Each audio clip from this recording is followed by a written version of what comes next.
Bismillah min rajim, bismillah ar-Rahman ar-Rahim, alhamdulillahi rabbil alamin, wassalatu wassalamu ala rasulina Muhammadin wa ala alihi ajмаин. Ну, регламент, времени мало, поэтому, иншаллах, сразу с места в карьер, говорят, да? Вот. Использование медийных технологий в призыве, исламском призыве. Вот, то, что еще дават называют. Значит, основные понятия. Первое. Вообще, что такое медиа, да? Медиа – это множественное число от слова medium, то есть средство, способ. Вот. А в русском языке, в современном, больше воспринимается как СМИ, средства массовой информации. Вот. Есть понятие еще мультимедиа, тоже на слуху у многих. Вот. Определение такое дается – это взаимодействие визуальных и аудиоэффектов под управлением интерактивного программного обеспечения с использованием современных технических и программных средств. То есть они объединяют текст, звук, графику, фото, видео в одном цифровом представлении.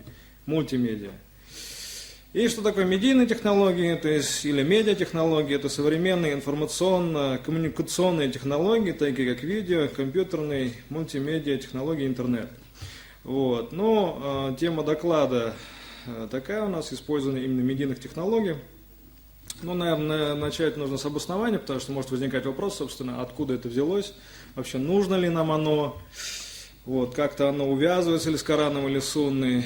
Ну, по мне так можно увязать, вот есть такой аят из суры Нахль, то есть это 16 сура, 125 аят, из Бисмилля ар-Рахман ар-Рахим, ну, всем, наверное, известный, говорится, «Уд'у иля сабиля раббика биль хикмати валь мав'идати аль-хасана ва джадилхум биллати хия ахсан». Иля ахри ая. Призывая к пути своего Господа, биль-хикмати, с мудростью, валь-мав'идати аль-хасана, добрым увещеванием, ваджадинхум билляти хия ахсан, и веди спор или противодействуй им наилучшим образом. Так вот, слово биль-хикмати, в частности, можно понимать как, то есть с мудростью, ну то есть, когда вот человек, мудрость у него есть, да, есть знания, и человек, используя эти знания, значит, призывает к пути Всевышнего. Ну, отдельная, конечно, тема давата, и вообще, насколько у нас это хорошо или нехорошо обстоит, это отдельная большая тема. Вот. Обычно так воспринимается, но можно слово биль-хикмати воспринимать как по-мудрому, то есть по-правильному. Но если говорить еще простым языком, по уму, вот говоришь по уму, да? Так вот, биль-хикмати как раз, на мой взгляд, то есть, ну, есть так называемый мана и шари, наверное, можно сказать, да, в данном аяте, что по-мудрому, по уму это нужно делать, и в частности использовать современные возможности, современные средства. То есть, если медиа это средства, то есть как информацию можно донести. Вот. То есть, и соответственно, получается, если трактовать данный аят как бы в наших вот современных условиях, да, вот получается, что Аллах Та'аля призывает, говорит, по-мудрому это делайте, ну то есть в частности используя те средства, которые Аллах Та'аля нам дал. То есть это интернет, это там, телевидение, там, да, то есть разного рода вот, мультимедиа, там, технологии, да, и так далее, и так далее. Вот. Вообще положение вещей, к сожалению, ну, я бы сказал, не очень. То есть технологии бегут вперед, мы остаемся как немножко позади. То есть, конечно, я не могу сказать, что мы совершенно не используем, но то, что мы используем, во-первых, то есть оно не используется эффективно, во-вторых, оно не используется в полной мере. То есть мы немножко плетемся позади. Потому что какие вот медиатехнологии сегодня используются, например, да, ну самые развитые, аудио и видео, да, допустим, вот есть проповедь, там записали, сделали там кассету, допустим, ну раньше кассеты были, сейчас там сделали диск, там, допустим, да, и можно это дело посмотреть. Так называемые линейные медиа, да, линейные мультимедиа. Есть еще нелинейные. В чем разница? Разница в том, что линейные, это вот запустили, допустим, ролик, все, вы его от начала до конца смотрите, вы, допустим, не можете влиять на процесс. Допустим, ну есть также видео, тоже проповедь можно снять на видео, там выложить, как бы, да, и все, линейные медиа. Есть еще нелинейные, то есть это вот в игровой форме бывает, допустим, как вот, ну скажем, игры это могут быть разного рода справочники, то есть когда вы, допустим, раз нажимаете, например, да, и вам какая-то информация вылезает, там ссылка, на нее нажимаете, с нее еще переходите, и, собственно, как бы, да, ну, можете к разного рода итогам переходить. Вот, ну, в компьютерных играх вот это тоже можно, то есть, допустим, по-разному может заканчиваться, допустим, нету такого линейного сюжета, то есть, в зависимости от вашего выбора, вы можете приходить к разным результатам. Вот. И, в общем-то, вот у нас больше представлено, да, и то она как бы линейная мультимедиа она есть, немного, то есть мы ей пользуемся, да, но нет эффективного использования. То есть в основном вот просто то, что вот говорится, это записывается и передается, и все.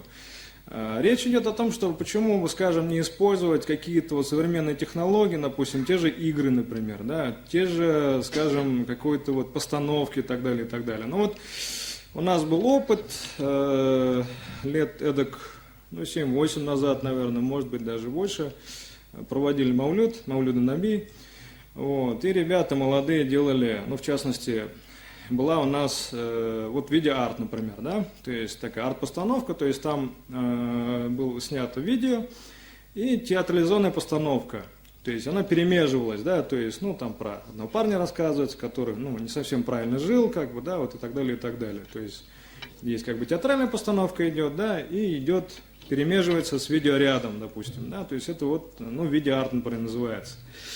Или, скажем, вот ребята делали, может быть, многие тоже видели, генеалогическое дерево пророков, да, генеалогическое древо, то есть когда вот таким вот образом, да, то есть представляют, то есть вот Адам алейхиссалям, да, и от него там пошли там пророки, и наглядно очень видно, то есть как вообще было, да, то есть кто от какого рода пошел там, и так далее, и так далее.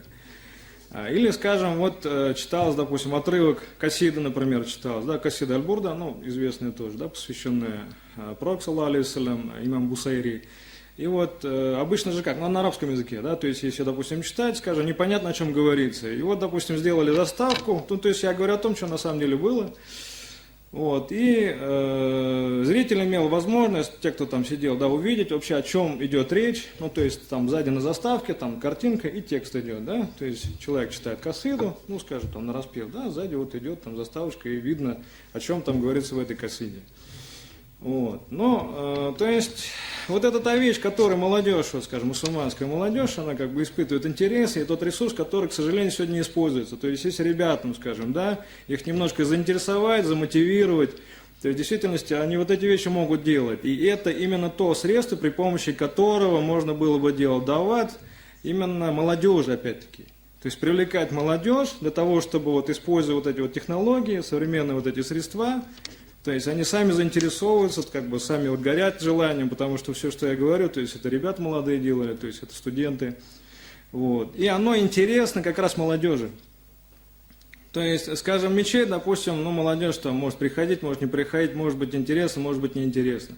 А здесь можно было бы как бы, да, то есть, если так уместно выразиться, двух зайцев можно было бы убить. То есть, во-первых, молодежь, чтобы она, скажем, чем-то полезным бы занималась. То есть, если, скажем, в правильное русло пустить, да, вот эти навыки, вот эти знания, потому что не секрет, у нас сегодня даже, скажем, зачастую дети там младшего школьного возраста лучше разбираются там в электронных девайсах, чем их родители, да?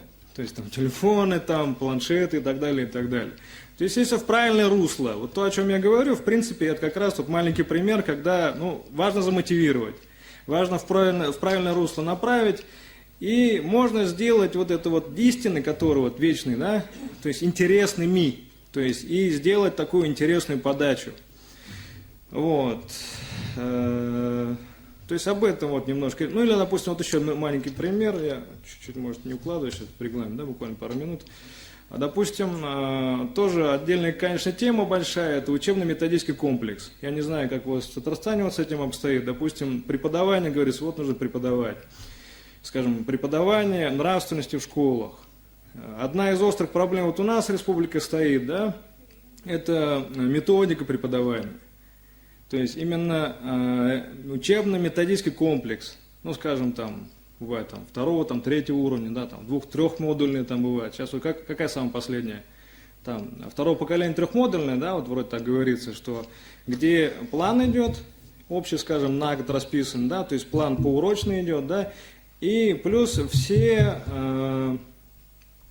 уроки прописаны, то есть все материалы, то есть это в электронном, так сказать, виде, скажем, в виде файла, скажем, да, или в виде какого-то приложения, то есть вот, допустим, человек готовится, то есть у него прописаны, скажем, даже не на 1 год, а начиная, например, для школьников 7 там, по 11 класс, вот такого рода у нас наработки есть. в этом направлении. Там тоже как раз вот эти вот мультимедийные технологии тоже, ну, ребята, скажем, ну, закладывают, да, чтобы и какие-то игры, допустим, вот, ну, маленький пример тоже, я затягиваю, извиняюсь, конечно, там, игра Мусафир, например, да, ну, это задумка, это еще пока то, что предстоит, может быть, сделать, вот, ну, многие, наверное, знают, ну, или играли, может быть, ну, вот есть игры типа Монополия, например, да, то есть такая же монополия, ну, где там ходишь, там открывается что-то, да, допустим, вот исламская история, да, и культура. То есть он, допустим, ход делает, там что-то открывается, раз смотрит, допустим, вопрос по, там, я не знаю, истории там Андалузии, допустим, да, то есть Омейядская династия, андалузийская, какой-нибудь вопрос, допустим, возникает. И, естественно, в игровой форме дети учатся, то есть постигают исламскую культуру. Естественно, ну, это как пример, то есть, я говорю, Андалузия, то есть, естественно, также это можно сделать, скажем, Булгар, например, да. Естественно, это требует, конечно, больших усилий, большой, как бы, работы, чтобы все это дело поднять, в правильную форму вовлечь. Ну, то есть, это реально можно сделать. То есть, вопрос в том, чтобы, ну, мы немножко, как бы, так сказать, озаботились данным вопросом, и как-то, чтобы вот эти вещи, которые есть, вот эту информацию, как бы, да, чтобы подачу правильную, чтобы она, ну, была такая перевариваемая, интересная, и чтобы лучше доходило. Ну, то есть, в общем-то, об этом я, наверное, сегодня хотел сказать, ну, в заключение. Ну, в общем, технология на месте не стоит, как бы, да, то есть мы должны шагать ногу со временем и, наверное, как-то уметь использовать для самого важного, что вот в исламе есть, это призыв, да, то есть о том, чтобы доводить до людей истину. Спасибо.